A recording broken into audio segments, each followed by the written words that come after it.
Hello, I'm Muhammad Yunus. I'm speaking from my home, where we're all right now, all over the world. We're all back at home. We are just watching the coronavirus spread around the world and spread around Bangladesh. And this is the time for reflection. This is the time for reconnection and see what's coming up and what's next.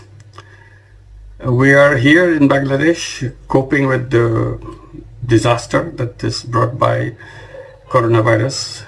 I'm sure every other country is doing the same thing. But at the same time, we remember what the world that we had before coronavirus came and brought all the disaster with it, the whole catastrophe that brought to us by coronavirus. And it's not too many days back that we had the world going on, doing its work, and we are involved in that world, in that world order. Today, that world order is it's a total disaster. It's broken pieces everywhere. And by the time Corona will be over, we have scrap of it all around the world. The world order they used to know a few months back. And there'll be a tremendous stampede to go back to the old order that we are coming from. The question is important to raise right now, whether we really want to go back to that world order. Was it worth it? We were complaining about it vigorously all around the world, how bad it was for us, and how it has brought us to the brink of disaster, and to the extent that the world will not be a place where human habitation is possible anymore. And because of climate change, because of the climate catastrophe that the old order has brought to us. And we are saying that it's not in few decades ahead of us, only maybe couple of decades or something like that. And we are even calling this current decade as the decade of last chance, meaning that if we don't mobilize ourselves fully within this decade, we don't have very much chance left in the coming decades to save the planet. That's the disaster we have created through the existing order, world order that we had, the economic system that we are pursuing. And this is not the only one. Not the climate change is not the only problem that it's created. It created a problem of wealth concentration. All the wealth of the world is concentrated in fewer and fewer hands. And to the extent that it's the mockery of a system where all the world wealth gets concentrated in few hands. 99% of the world population don't have any real participation in it. Maybe 1%, 2% of the wealth going to the 99% of the population of the world. That's not a system at all. But that's the one we created, and we are going merrily, making it worse and worse every day. So one is the wealth concentration, another is the one we talk about the environment, which is a very real threat, destroying the whole planet, not being able to live in this planet.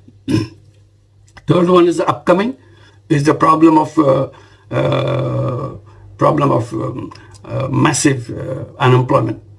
People will be shifted off from jobs because artificial intelligence is coming in a big way. And where will this massive number of people who are in the job will be doing when they're pushed out of the jobs? What kind of world that would be? So these are only three of the major kind of terrible scenario that we had in front of us. And we are saying this is not sustainable. We have to redesign the economics that we had. And in one of the economics that we were discussing, that this is a money-centric economics. We have to move out of the money-centric economics.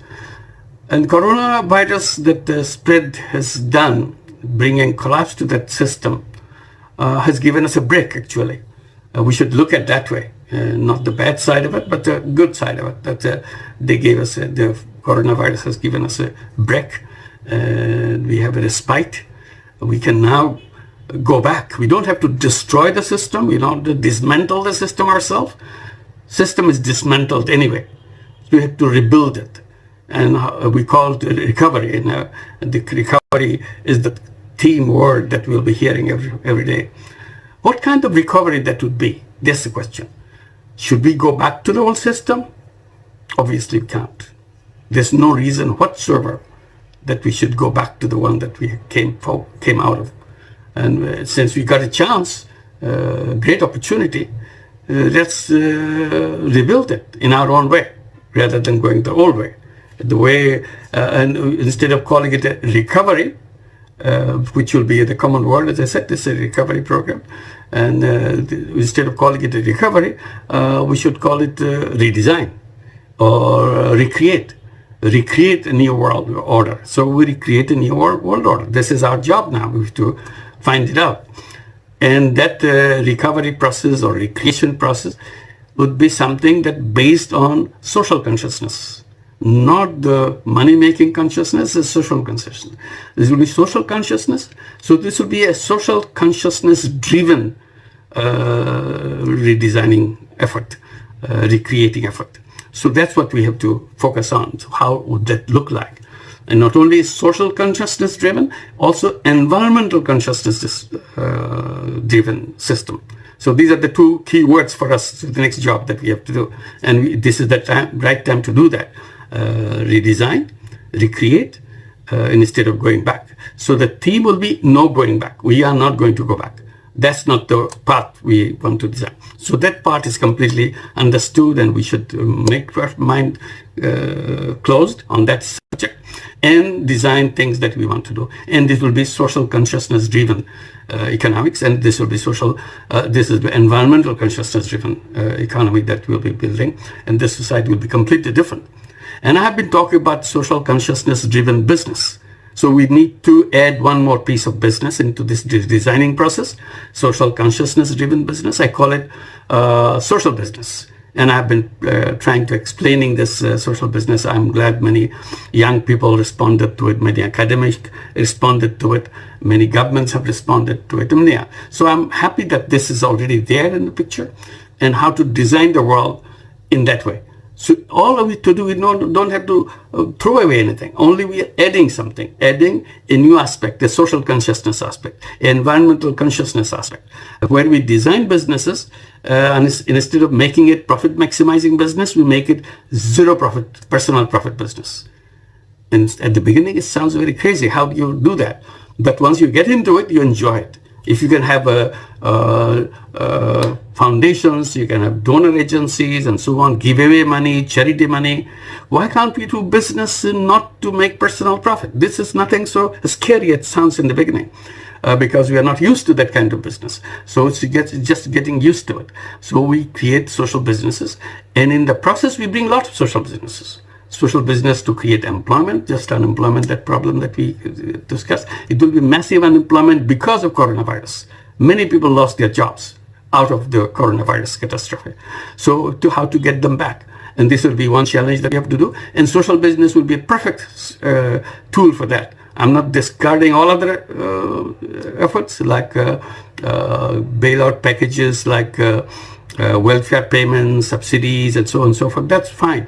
But in addition, we can create employment through social business. Even making unemployed people into entrepreneurs. That's another key subject that I try to promote. This is a good chance to make that happen. So first thing, we have to decide that we are not going to go back. This is for sure. This is not going to be recovery as usual. It will be recreation. Recreation based on social consciousness. Recreation based on environmental consciousness. We redesign economics, which is responding to all aspects of human being, not just one aspect of human being, making money. That's one aspect. There are other aspects, social consciousness aspect, and the solution of all the human problems aspect that every human can do. So we reinvent ourselves to do the new world that we have to create in the coming days. So this will be something that we can reflect